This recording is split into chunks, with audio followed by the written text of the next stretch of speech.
SIP यानी systematic investment plan. Mutual fund में निवेश करने का ये एक तरीका है जिसमें आप एक फिक्स्ड अमाउंट हर महीने एक फिक्स तारीख को किसी म्यूचुअल फंड स्कीम में निवेश करते हैं। सिप अमाउंट के बदले आपको म्यूचुअल फंड स्कीम की यूनिट्स अलॉट होती हैं। वहीं म्यूचुअल फंड में सिप के अलावा एक और तरीका होता है जिसे हम कहते हैं लंप सम निवेश, यानी ये होता है एक मुश्त जब आप पैसा किसी म्यूचुअल फंड स्कीम में लगाते हैं। म्यूचुअल फंड की स्कीम में आप जब सिप करते हैं तो इससे पहले आपको 5 पॉइंट्स को दिमाग में रखना चाहिए, वरना लाखों करोड़ों रुपए का नुकसान हो सकता है। तो वो कौन से 5 पॉइंट्स हैं, जानिए मेरे साथ। मैं हूं प्रियंका संभव। सबसे पहला पॉइंट ये है कि अपनी जोखिम उठाने की क्षमता पहचानें। म्यूचुअल फंड में सिप करने से पहले आपको अपनी रिस्क टेकिंग एबिलिटी यानी जोखिम उठाने की क्षमता का पता जरूर होना चाहिए। कोई म्यूचुअल फंड स्कीम किस तरह के एसेट में निवेश करती है, इसके आधार पर म्यूचुअल फंड स्कीम्स को 3 भाग में बांटा जाता है: लो, मीडियम और हाई रिस्क।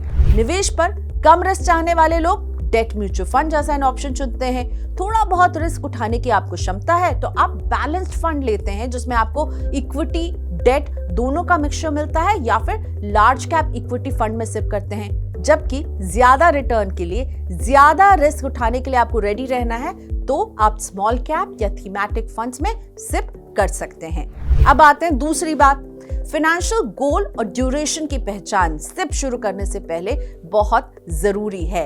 यानी आपको जैसे ही आप सिप शुरू करें पता होना चाहिए कि आपका गोल क्या है।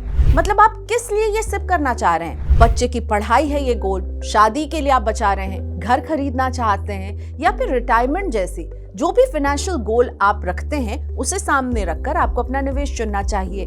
फाइनेंशियल गोल और गोल पूरा करने के लिए आपके पास कितना समय है, उसके बेस पर ही आप म्यूचुअल फंड स्कीम और सिप की रकम तय करते हैं।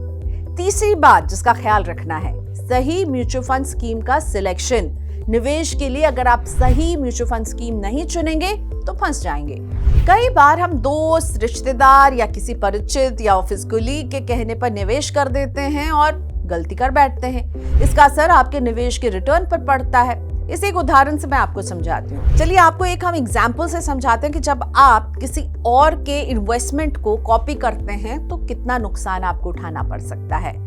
मान लेते हैं कि आपने अपने दोस्त के पोर्टफोलियो को देखा और आपके दोस्त ने भी कहा ये बड़ी अच्छी स्कीम है, इसमें निवेश कर दो।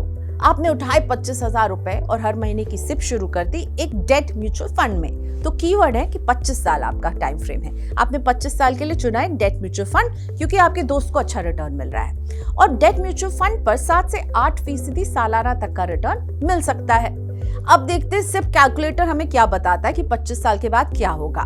25 साल में आप 75 लाख रुपए जमा करेंगे जिस पर 7.5% का एक अनुमानित रिटर्न हम इसे कंसिडर कर रहे हैं, तो आप करीब 1 करोड़ 45 लाख रुपए की कमाई कर रहे होंगे और 25 साल बाद आपका टोटल कॉर्पस बन जाएगा आपके निवेश और रिटर्न को जोड़ करके 2 करोड़ 20 लाख रुपए। दरअसल 25 साल मैंने कहा कीवर्ड है, ये जो होता है ये बहुत ही लंबा समय होता है और इतने लंबे टेन्योर के लिए इक्विटी म्यूचुअल फंड चुनना बेहतर रहता है, ना कि एक debt mutual fund. Equity mutual fund में लॉन्ग टर्म में 12% तक का रिटर्न आपको मिल सकता है और ये रिटर्न इससे ज्यादा भी हो सकता है। कई फंड्स ने 15 से 16% तक का रिटर्न दिया है। अगर आपने अपने दोस्त के इन्वेस्टमेंट पोर्टफोलियो को कॉपी नहीं किया होता और एक इक्विटी म्यूचुअल फंड चुना होता तो आपका रिटर्न बेहतर होता। कितना बेहतर ये देखिए।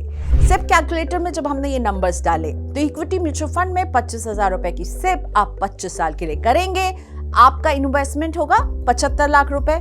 अब इस पर हम 12% की दर से एक अनुमानित रिटर्न को कैलकुलेट करते हैं तो आपको जो रिटर्न मिल रहा है वो होगा 4 करोड़ रुपए, यानी टोटल कॉर्पस 4 करोड़ 74 लाख रुपए से कुछ ज्यादा का। गलत म्यूचुअल फंड स्कीम चुनने से आपका रिटर्न 2.5 करोड़ रुपए से ज्यादा घट गया, यानी निवेश भी किया और पूरा फायदा भी नहीं मिला। कभी भी सिर्फ किसी की सलाह पर या किसी के निवेश को कॉपी करने से बचें। अपनी जोखिम उठाने की क्षमता, अपने फाइनेंशियल गोल और इन्वेस्टमेंट पीरियड को ध्यान में रखकर ही म्यूचुअल फंड स्कीम को चुनें।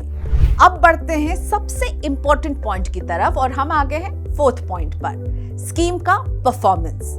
म्यूचुअल फंड की किसी भी स्कीम में सिप करने से पहले उसके 1, 3, 5 साल और स्कीम आने से लेकर के अब तक के प्रदर्शन यानी रिटर्न की तुलना बेंचमार्क इंडेक्स और इसी कैटेगरी के दूसरे फंड्स के साथ जरूर करें। स्कीम का एक्सपेंस रेशियो भी चेक करें। एक्सपेंस रेशियो कम होने से लॉन्ग टर्म में निवेश पर रिटर्न बढ़ जाता है। एक्सपेंस रेशियो यानी कि कंपनी आपसे उस स्कीम को चलाने के लिए जो एक फीस ले रही होगी वही कहलाता है एक्सपेंस रेशियो।